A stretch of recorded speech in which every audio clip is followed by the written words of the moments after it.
Welcome back, Pokemon trainers. We are at the halfway stage on the Saturday broadcast of Victory Road's World Cup of VGC, sponsored by GG Tour Elgato. And one more, Connor, thrown over to you. Metaphy, there we go. Metaphy, Metafy, we always get a little muddled. But it is so great to be casting with yourself once again. We don't have our cats as our sidekicks, unfortunately, but there's always still time. You never know. Yeah, well, unfortunately, I won't have any cats with me for a long time because I've moved out of that house, so no cats are being bundled up. But you have 2 cats, so you can double up, which is always be a good thing. They're both hiding right now, though. They're not here. They're not wanting to be on the broadcast. It's sad times. Yeah, they don't want to take all the fame away from us, and also they want to take the fame of our very good VGC kitty Incineroar and the VGC kitty on the logo of our coming up team of the Netherlands. Yeah, let's have a little look at kind of how the matches are shaping out. We're at that middle match you can see there. So we're going to have from the United States versus the Netherlands. It is Leonard versus Timo van der Wilt. So I am really looking forward to seeing how both these players come down against each other. Leonard is someone that we've seen many times before and has been a prominent name within the VGC community as well. So I'm looking forward to seeing how their creativity is going to reflect in their team. Yeah, their team is going to be something very creative. They often pilot the ever so dreaded Chansey Shucklecore when they get a time to, often terrorizing showdown room tours and the battle stadium ladder, but with a bit of money on the line and with the in-game calculations being a bit different, maybe they're going to opt to go something a bit more offensive, a bit more like what you see in tournaments. But alongside that, they're also known for gathering a lot of data about teams, and that can be a very scary thing for the Netherlands because they've got to think what teams don't Leonard know about that they can maybe bring to catch him off guard and maybe grab a win off of him. Yeah, that's very true. And, Timo as well. This is, I believe, his second time in the top 16. Last year, they lost out to China, but this year it's been a smooth run with only 1 loss to Korea. So looking forward to seeing how both these teams, particularly as they are at kind of level peggings right now, 1 win apiece, are going to be able to try and push forward an advantage for their country. Yeah, and they're going to be looking for that advantage for sure. And talking about advantages, we'll see on paper at least, Leonard has that advantage in all of their finishes. Of course, we have Indianapolis Regional top 8. They were top 12 in the Players' Cup, and they did really well in 2018 onwards with nice finishes in NAIC and at Nationals back when we had those. Timo, though, is taking his pride. He said, I've represented my country, and that's all I need for me. But hopefully that's not enough to shove aside, because maybe he could show a lot of talent here in these online tournaments, which is always really good, because when you go to these real life tournaments, you can be like, hey, that's that person, and that can make you a big threat going down the line. Yeah, I mean, these accomplishments alone show that Leonard has at least 7 years experience in competitive VGC with a lot of top finishers as well. So that experience and wisdom is, I think, going to be integral to trying to push the United States in the upper hand against the Netherlands here. But again, like you mentioned, Timo, World Cup competitor 2021, possibly that fresh new enthusiasm could also be an advantage. Yeah, and having enthusiasm and having just, that willpower to go through is an advantage. A lot of players often are kind of like a bit shaky when it comes to the end of a format. We have just finished the World Championships, so people are kind of dwindling away, waiting for Scarlet and Violet to come out. So, but, these players staying in strong and staying in fashion, that they have some very strong teams as well, with what look to be, 2 dragon Pokemon facing off against each other from 2 generations adjacent. And then, of course, the usual company and cast of things like Incineroar, Gastrodon, Whimsicott, just that Tailwind stuff. And then Speed Control for Leonard's got, Trick Room options. He's got Speed maybe with the Electro Web. So both players going back and forth with these teams. Yeah, and hey, let's talk about it. There's that little Gastrodon on Timo's side as well. The correct Gastrodon, I would just like to specify. And we've seen in the previous game how disruptive it can be. And on this team in particular, I really like the synergy. You've got your high-hitting offensive pressures, such as the Reshiram and the Zacian that can hit on both the special and the physical side, as well as those key supportive roles. You've got the Whimsicott that's so known for using its pregnant ability to either set up a Tailwind, go for something like a Taunt, go and just be incredibly disruptive. Along with the key supporting Pokemon, again, you see Thunderous, sometimes run special, sometimes run offensive. It's going to be interesting to see which one Timo's opted for. Looking at it, I would possibly like it to be the offensive variant because you have got great supporters in Whimsicott and Incineroar as well. And on the opposing side for Leonard, I love seeing this kind of Trick Room mode coming in with something like that Calyrex Ice Rider. You've got the Palkia as well that can set up that Trick Room. You've got the Amoonguss that can benefit from it, using that redirection as well of Rage Powder. The key Pokemon for me is the Regieleki because it gives Leonard the utility to have a fast mode option. And at the same time, I've often seen Regieleki led with a Trick Room setup, because then you've got the Regieleki able to go for a powerful Volt Switch, or maybe there's no Trick Room and it's a complete bluff, and Regieleki Dynamaxes and goes for a Max Lightning and picks up a KO. And I think having that versatility and unnerving kind of trickery in turn 0 could give Leonard the advantage here. And when we see the leads coming out, Timo has gone for Reshiram and the Incineroar, so fire types a piece, and it's going to be an Incineroar and the Palkia on the opposing side for Leonard. Yeah, so 2 dragons facing each other down and 2 of the cats facing each other down. Maybe we had a bit of a premonition with this, talking about your cats earlier, but hopefully they aren't as intimidating as Incineroar can be. As you see, the speed tiers could have been revealed there from the opening turn, but maybe not the end of the world, given, it could be a speed tie, or it could maybe be, something is slightly faster than the other, because, this is Trick Room mode, so we'd think Leonard would have a slower Incineroar, but maybe Timo has also got a slower one just to kind of counter the Trick Room mode, and also had an option to go for a fake out Trick Room as well, and it's covered by maybe a big strong Dragon type attack. Could be Dynamax as well from that Reshiram, because we know how much damage you can exert. Even if not, if it's Assault Vest, it can take a lot of these hits from this Palkia if it does go on the offensive route. Yeah, that's very true. I think Leonard's going to be in the driving seat here to be able to determine how the speed is going to play out. Do you want to go for that Trick Room mode, depending on what Pokemon are hiding around in the back? And particularly with the Incineroar, do you want to go for the fake out, try and block down that Reshiram, or are you going to try and block a potential fake out coming up from the opposing Incineroar? The speeds are going to be interesting, and like you said, it is likely going to be that slower one. Tapu Fini's going to join the field, however, going to be setting that Misty Terrain out on the field. And this is always an interesting one. Obviously, Tapu Fini with its fairy typing is going to be immune to any dragon type attacks. That opposing Reshiram might have been firing down into the dragon type Palkia that was in that spot previously, and it is going to be a Dynamax straight away in turn 1, Connor.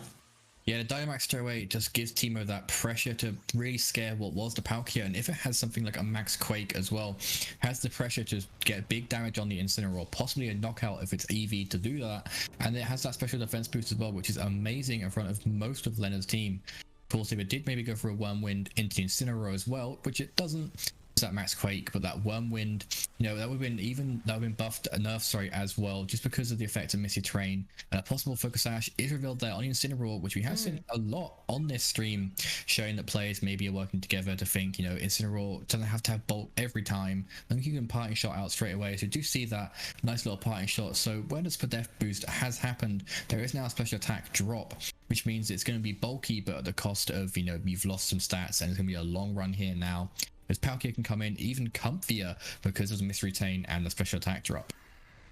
Yeah, great targeting there from Timo's side of things, not falling for the trap with the Max Wormwood and just trying to get the Max Quake and remove the Incineroar from play. It's going to be a parting shot from the opposing Incineroar as well, catching the Tapu Fini that has switched in. And in this particular turn, we've seen a lot of ball position switches due to a hard switch and the parting shot. Leonard has 2 completely different Pokemon out on the field here. I mean, technically Palkia was already there, it's just switched sides, but it does allow him that kind of action going forward into the next turn to be able to possibly go for something like a Trick Room.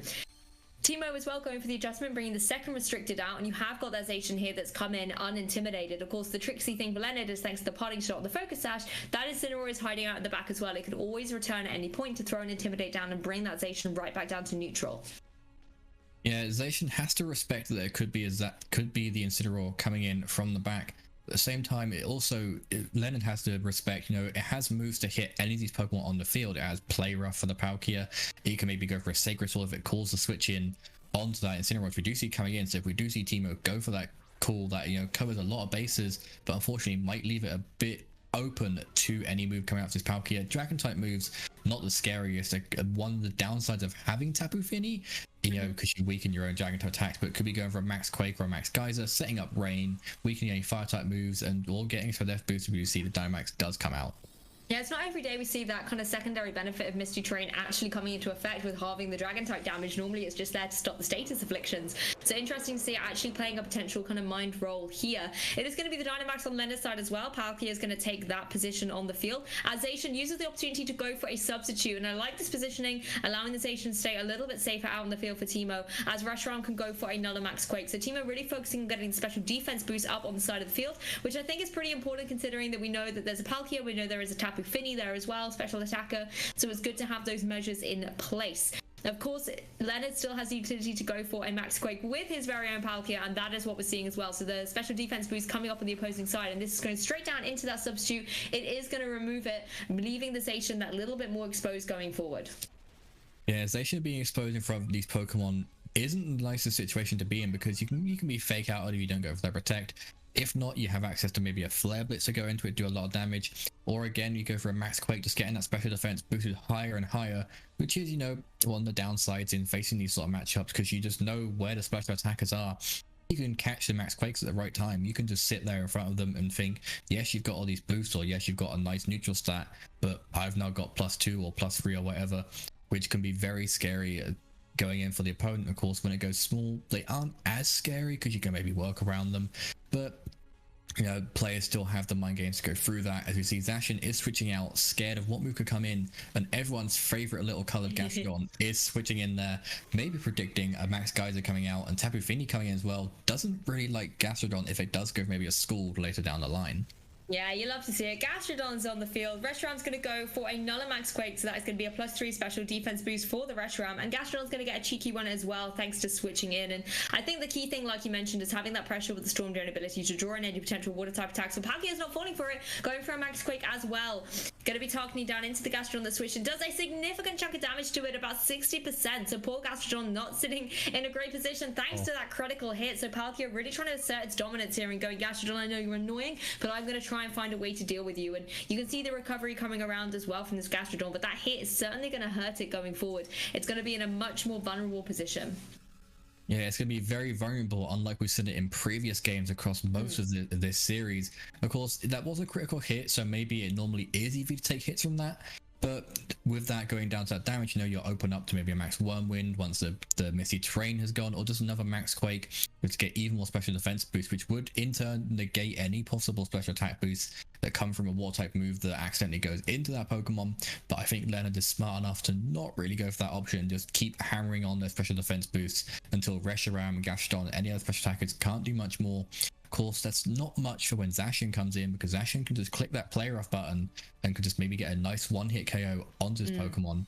You see Gastrodon goes for Protect there, just playing it safe. Yeah, and being a physical attacker as well, the Zacian I think is going to be key going forward. Palkia does avoid the Draco Meteor coming out from this Reshiram. It really wouldn't have done too much at all, to be fair. So probably beneficial that it didn't actually connect. You're going to keep your special attack at where it is, but then again, it had that drop from Parting Shot earlier, so possibly Reshiram maybe doesn't want to stay on the battlefield anymore at this point. I don't know if it necessarily should be sacrificed. Timo might just want to switch it out and bring it back in a little bit later on. But you can see Palkia again just getting another special defense boost going for these max Quakes. And I think this game, in contrast to the previous match that we watched, is going to be one of those slow and steady long haul matches, because if you look at things currently, both of our players still have their 4 Pokemon remaining. There haven't been any KOs. There has just been a lot of damage being dealt at by Leonard against Timo's Pokemon. Yes, it's been a little bit on Leonard's side, but the Pokemon on the opposing side, they're in that yellow zone. They're getting a little bit dangerous. They're getting chipped away at a little bit more. And the Dynamax turns are over at this point, but possibly we know that Pokemon like Tapu Fini have the capability of sometimes dealing really big damage with something like a Nature's Madness and just halving those stats. So no matter what your defensive boosts are, you can go for those Nature's Madnesses and keep just chipping away. Yeah, going for the Nature's Madness is one of those moves that has been very beneficial, especially once the Pokemon have gone small, because you're just chipping away at that HP, as you said. But with that Dynamax as well, when they are going big, you know, even if you're going for those nice big, you know, 50% damage, I believe it's 25 while Dynamax. I have never really caught it on. But, you know, while Dynamax, you're getting those boosts, and that's what Dynamax, you know, some people fear Dynamax because of that, and I'm glad it's going soon because of all the boosts. And because of that, you know, the Misty Terrain, all the boosts, another miss from the Draco Meteor as well. Yawn going off as well, maybe calculating it to finish around the same time as the train goes. But Trick Room can go up nicely because of all those boosts and that miss. So Timo probably kicking themselves in the back of the feet there, thinking I could have got a knockout and could have meant that Trick Room didn't go up and could have really made it a scary situation for that unboosted Calyrex. I mean, one thing is, like you mentioned, that was a perfectly calculated yawn. The Misty Terrain has left the field, so if Palkia hangs around, it is going to fall asleep.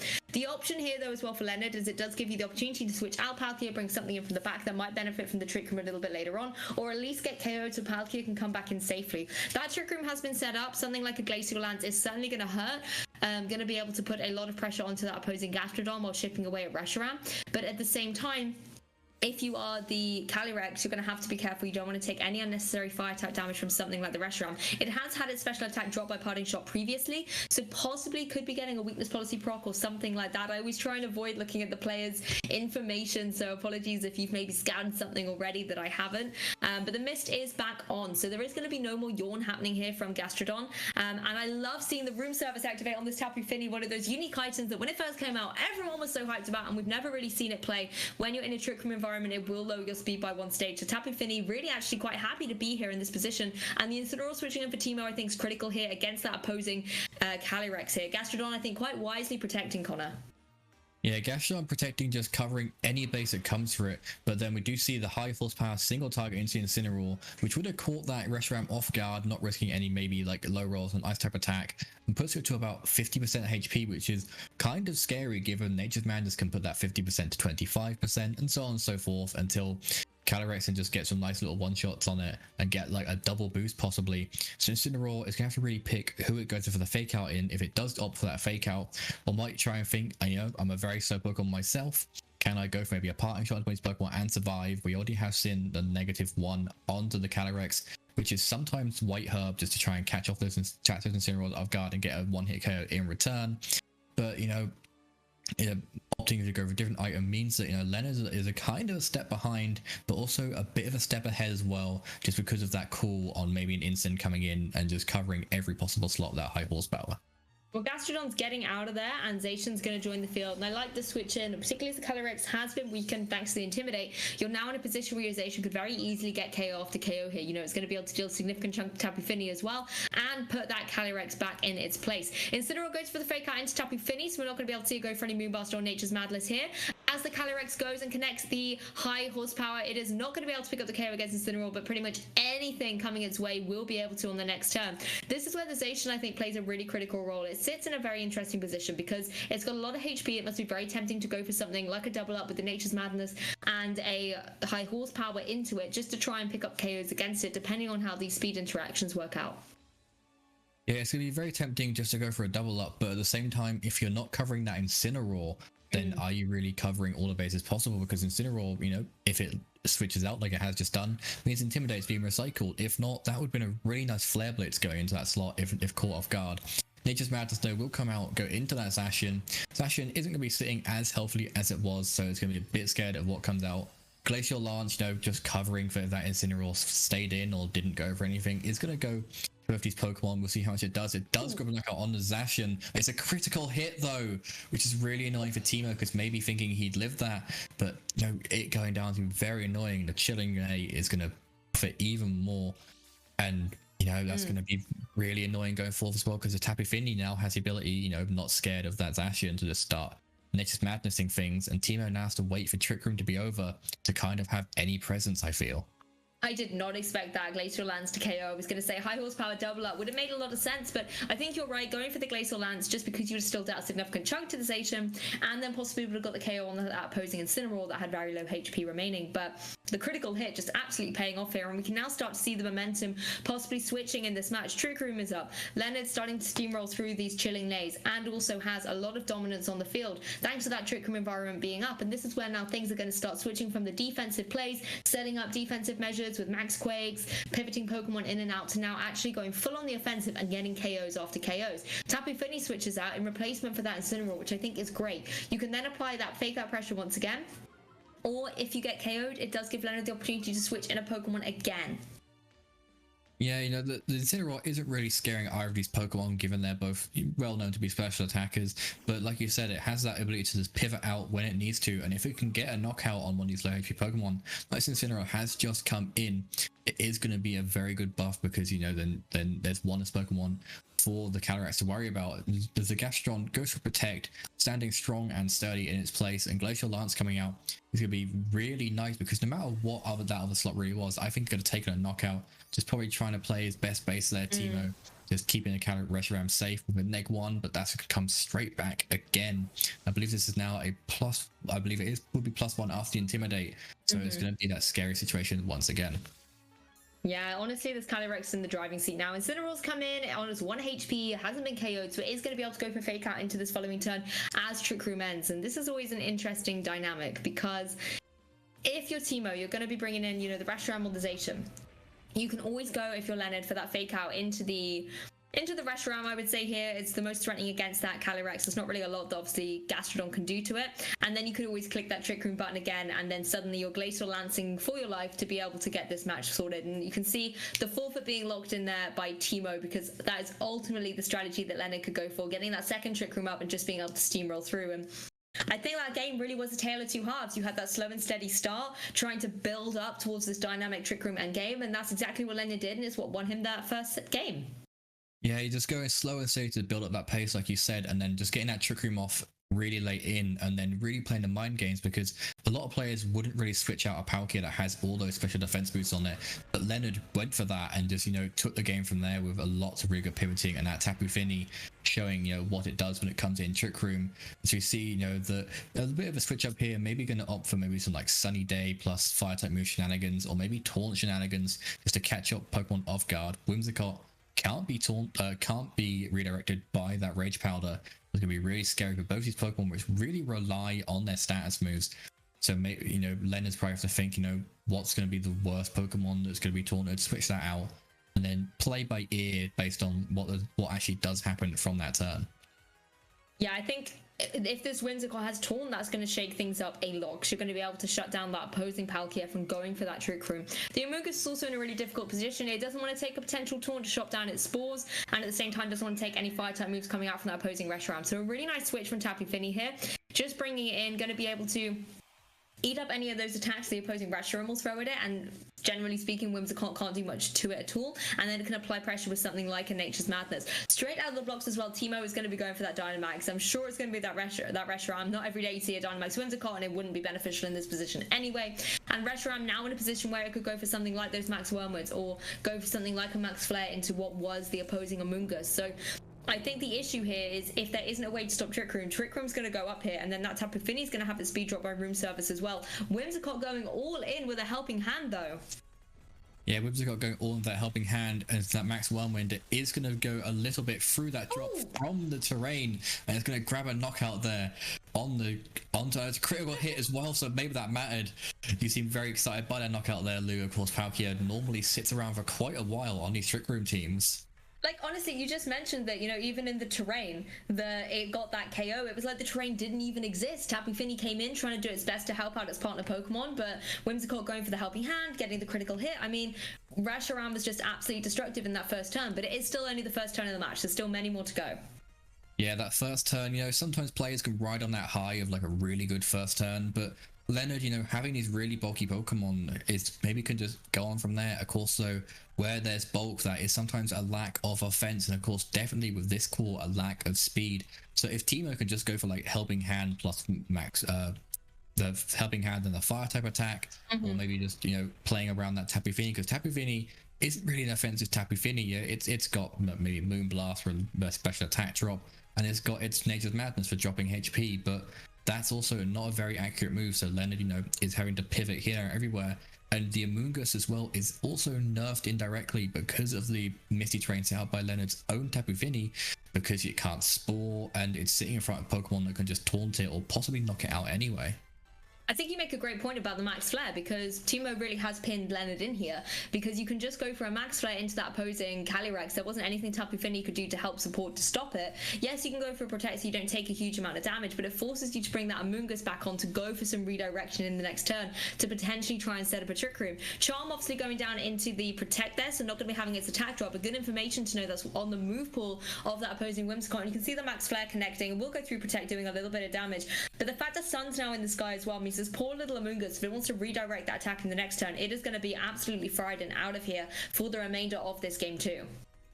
Yeah, but that might be the only option it has to go with, keeping the Calyrex safe to get that Trick Room up and making sure that something can come in the back. Will it be the best option for that Tapu Fini coming in? Like we said earlier, it hasn't got really many offensive moves. It's only really supportive.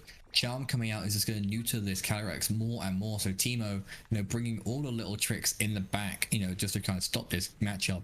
Max Flare coming out will go into that Amoonguss. It'll grab a nice knockout with that Sun Boost.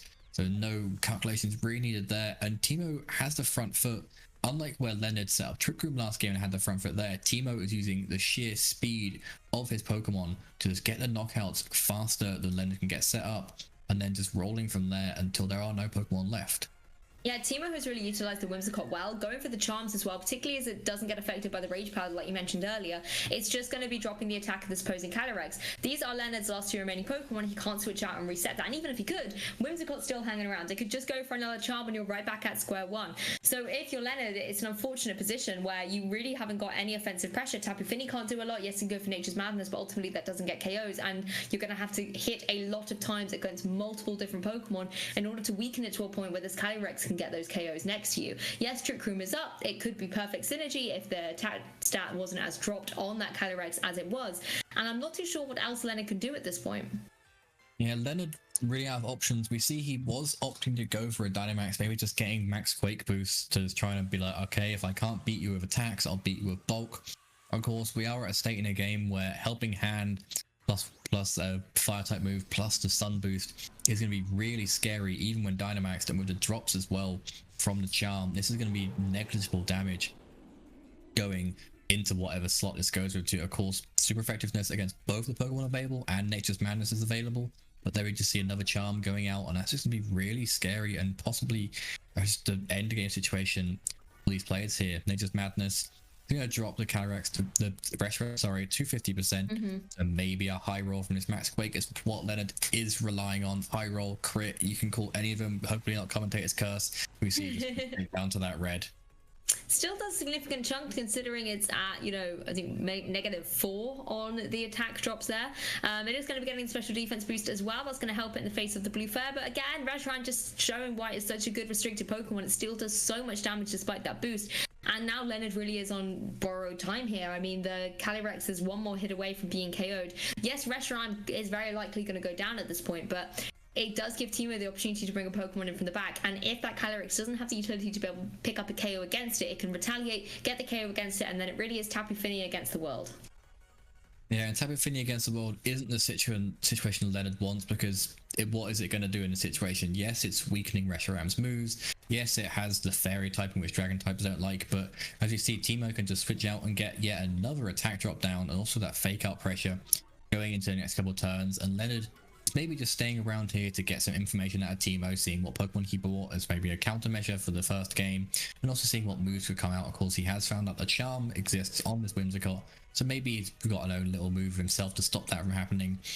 And then we just seen a void there, which I do believe was from that Nature's Madness.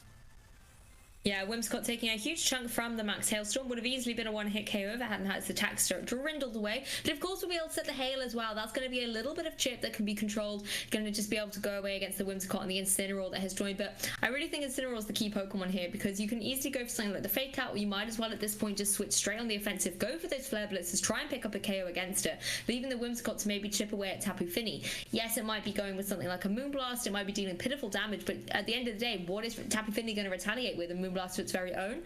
And at that point, Timo just is able to keep rolling through the Pokemon. I think, you know, Leonard is doing tremendously well to keep playing to all of the outs here, you know, going for the damage and your max moves as much as you can, hoping for those critical hits, hoping for the good damage rolls. And if potentially you can get in a position where the opponent doesn't have the longevity on their Pokemon to deal with Tapu Fini before you can go for something like the Moonblast, the Nature's Madness, things like that, and particularly if you've got the Hail there to help you get that last bit of damage after a Nature's Madness, it could be a way to claw this back. Nature's Madness is going to connect down into the opposing Incineroar that switched in, which had a lovely amount of HP. It has now been dwindled down, as the Calyrex can follow up with that Max Hailstorm.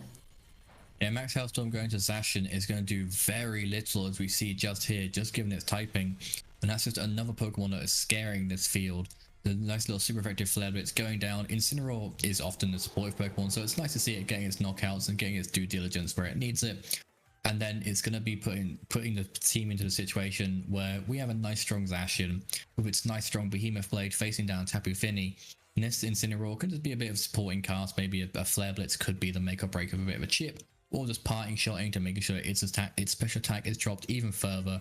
But Leonard is just going to opt to maybe go for that forfeit and just call it, you know, I've scouted out enough, I need to scout out. I'll let you have the game, and we're going to be seeing a game 3 in this third game of week 2 of top 16.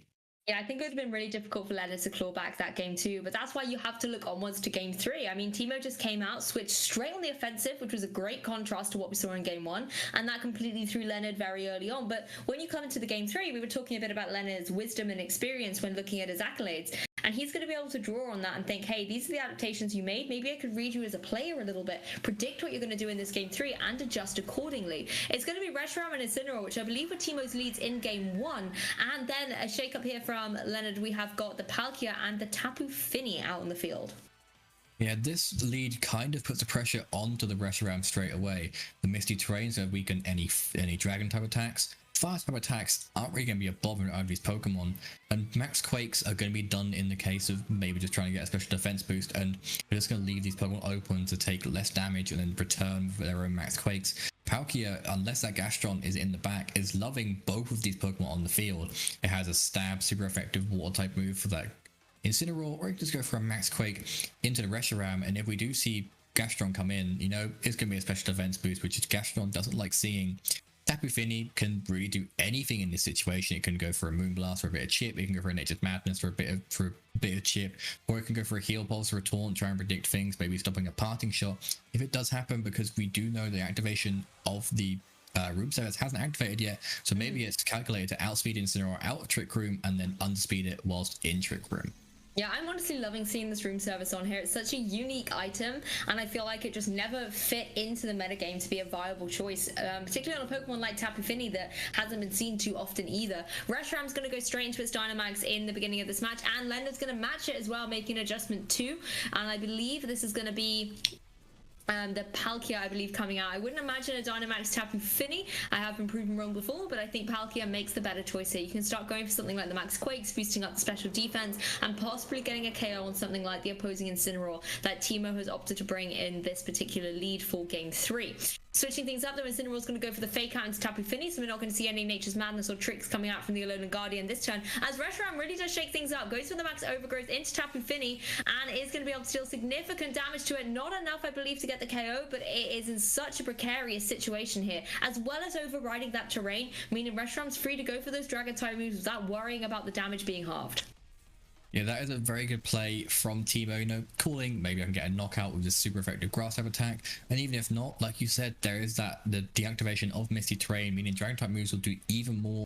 Unfortunately, the special defense boost does come out, which could mean that Timo's attacks are doing even less, but fortunately for Leonard, that means another, you know, bit of pace has been set, and it's kind of a repeat of what we saw in game 1, where both of the legendaries are going for their strong moves to either boost their stats or just get rid of as many Pokemon as possible before anything else can happen. Now Tapu Fini is just kind of sitting here, a little sitting duck. It can maybe go for another taunt if it thinks it can outspeed both these Pokemon. If not, it could be a nice switch into a Moongus, catching out anything like another Max Grass going into it. But you know, it's kind of done its job. Leonard can maybe let it drop now, just let it, you know, let it do its job. Maybe it's not the key part to this game, and the rest of Pokemon in the back will be beneficial to the Trick Room that could go up later. Yeah, I want to see what this Incineroar is going to do. It's in a position where it could potentially pick up a KO against Tapu Fini with something like a Flare Blitz. The grassy terrain has given it a little bit of extra HP though, so it might just be out of range. Maxwellman comes out, but without the Helping Hand boost, it's not going to be able to deal as much to that opposing Palkia. We should have, ideally with Helping Hand, seen it go over 50%, but you can see it's just not enough here. But critically, it is going to be dealing significant chunk. Tapu Fini, however, going, yes, you did a lot of damage, but I have got you, Palkia. I'm here to support you, and goes for the Heal Pulse, reducing the damage impact, as Palkia can return with the Max Geysers. They're going to be setting the rain onto the field, targeting down to that Incineroar and completely wiping it from this match, protecting Tapu Fini in a similar way to the way Tapu Fini just protected it. Yeah, getting rid of that Incineroar was a very brave move from Leonard as well, you know, not really thinking could the Gastrodon come in and just going for sheer damage. And Tapu Fini, you know, is going to enjoy a bit of recovery there as well from the grass trainer as their leftovers, as well as the healing it did to the Palkia. So that is 2 Pokemon sitting on the field where, you know, Timo now has to kind of think what Pokemon come in. Gastrodon coming in when the water type attack is expected, you know, is something that can be worked around by Leonard. Whimsicott is coming in now, which is going to be kind of annoying for Leonard because, you know, we know how much a Helping Hand plus Max Wellman does, and it might not need that critical hit with a little bit of chip damage.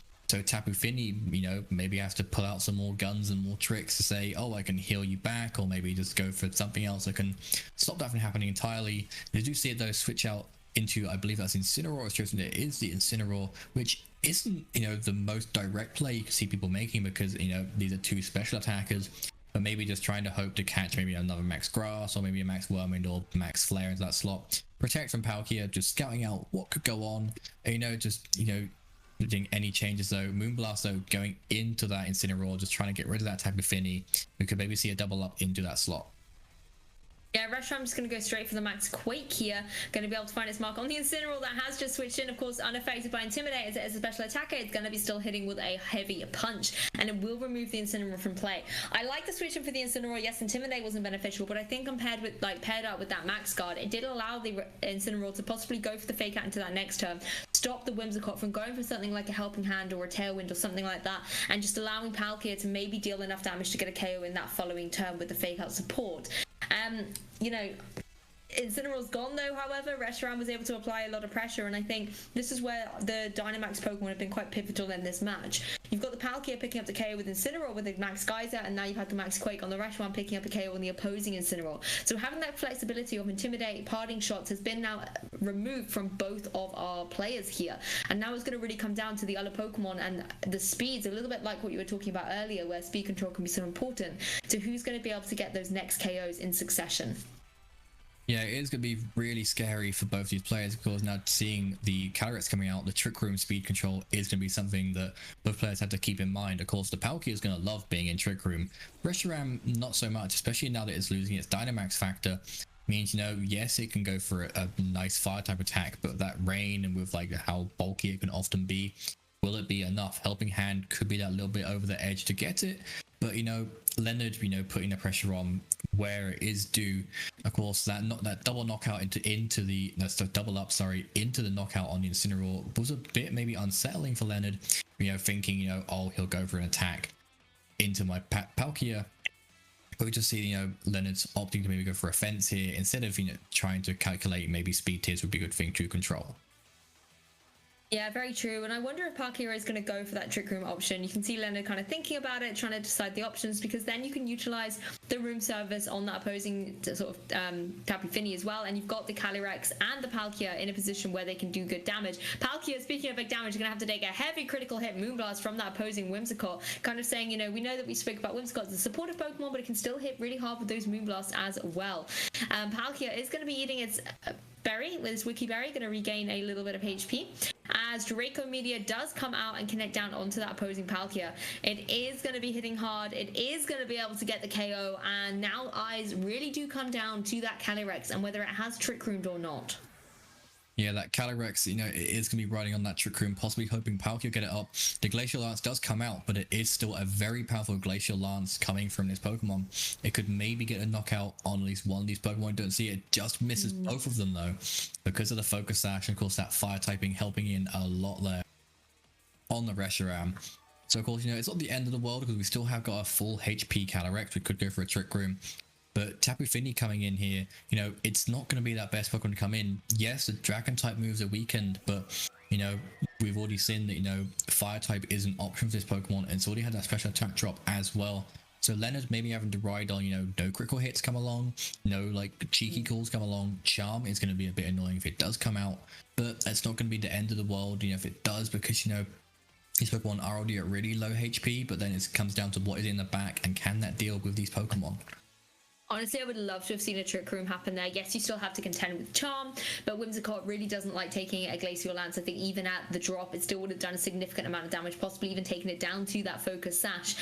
So now things are a little bit difficult. You do have the Heal Pulse support from something like the Tapu Fini to help out that opposing Calyrex, but Tapu Fini is at such low HP, it's going to go straight down to a Moonblast from this opposing Whimsicott, leaving Calyrex to have to fight the balance for Leonard here in Game 3, and Blue Flare, even in the rain, is still going to hurt going down into that opposing Calyrex. We know that it is not the weakness policy variant, so it's not going to get any cheeky boost here as it fires off with this Glacial Lance. It will be able to remove this opposing Whimsicott from play and the Reshiram as well, so it may be in a difficult spot, but it's certainly not down and out, and the Chilling Nade boost it's now going to get as well is going to put it in a formidable position. It all comes down though to what Timo has in the back, and there's no Trick Room involved, so it might be able to just get the KO before Calyrex is able to capitalize on these boosts.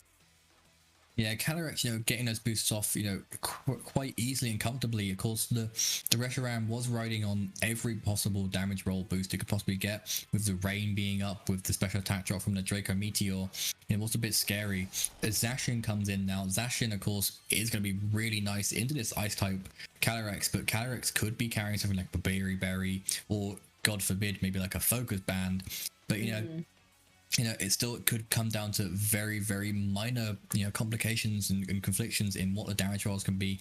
Zacian has this on paper, but with the +2 in defense, if there's a roll or like some sort of calculation that has been put in, it could come down to the Calyrex. The substitute comes through, and that could be the end game for Timo, because now there's a substitute to break through. Yes, he can't keep spamming substitute, and yes, this is a +2 Calyrex. But now Leonard has the mind game. Will he go for the Behemoth Blade? Will he go for Protect? Will he go for Substitute? There's 3 moves he could go for, which are all not the best situation for Leonard to be facing. I mean, high horsepower has that risk to miss, and I feel like that's what Timo has to hope for at this point. You want to go for the substitute, have high horsepower miss, so you still have the substitute, therefore you can go for the Behemoth Blade, activate the Berry Berry, and then hit again with the Behemoth Blade once substitute has been KO'd. That, I think, is the only way for this Zacian to be able to get around, because I feel like with the HP that Calyrex has remaining, it's going to be able to survive a Behemoth Blade with that Berry activation. That's quite a hard thing to say very quickly, Berry. But that's, I think, what Timo has to play for here. You're going for another substitute. Is high horsepower going to miss?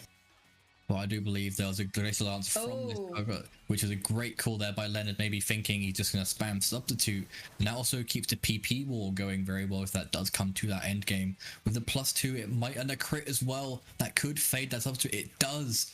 And Lou, I think this could actually go in Leonard's favor, especially in the situation that we are facing down, unless Zacian has one more substitute in it.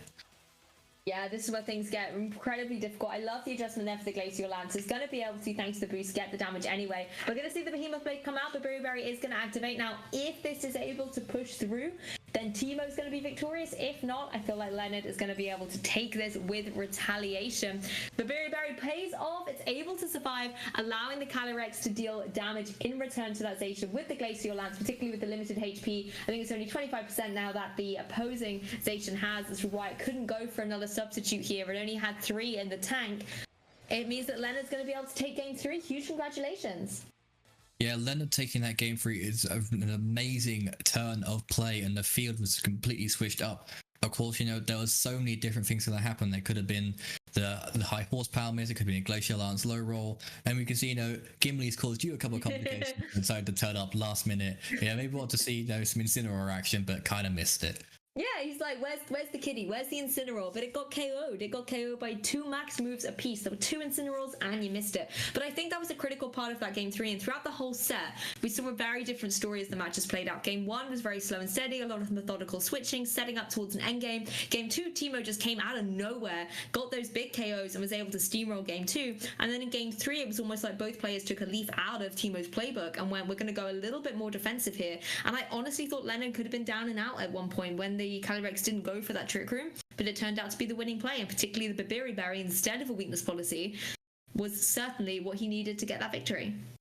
Yeah, but Berry Berry being a lot more common item on these Pokemon is something that players have had to really respect, and showing that it's so bulky it can take those hits even from a chip of HP, is really good for Calyrex. Of course, Trick Room is kind of dwindling out now, of course, because we're coming out of the end tail of VGC 2022. Mm-hmm. But players will have to respect us going forth in the World Cup, and we'll be going forth as well with our own stream, having a bit of a break, having a bit of a breather, and we'll be back with more content just after this.